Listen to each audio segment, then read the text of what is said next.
لأجاريهم قلدت सूरत number 2 सूरत अल-बकरा। यह कुरान करीम की सबसे लंबी सूरत है।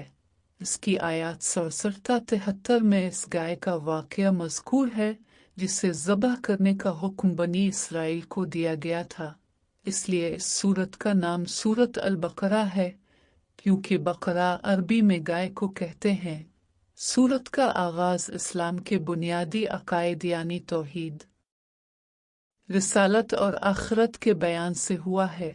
इसी ज़िम्न में इंसानों की 3 कस्में यानी मोमिन, काफिर और मुनाफिक बयान की गई हैं।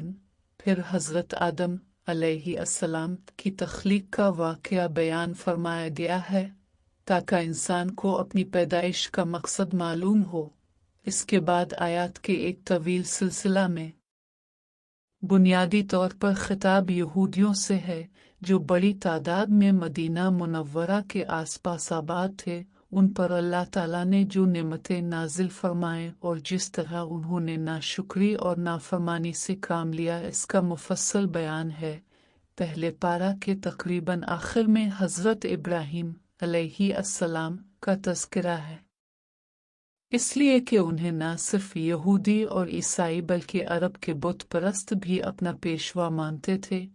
इन सब को याद दिलाया गया कि वो खालिस तौहीद के कायल थे और उन्होंने कभी किसी किस्म की शिर्क को गवारा नहीं किया। इसी ज़िम्न में बैत अल्लाह की तामीर और इसे क़िबला बनाने का मौजू ज़ेर बहस आया है। दूसरे पारा के शुरू में इसके मुफस्सल अहकाम बयान करने के बाद इस सूरत में मुसलमानों की इनफरादी और इज्तिमाई ज़िंदगी से मुताल्लिक़ बहुत से अहकाम बयान फरमाए गए हैं, जिनमें इबादत से लेकर मुआशरत, ख़ानदानी उमूर और हुक्मरानी से मुताल्लिक़ बहुत से मसाइल दाखिल हैं।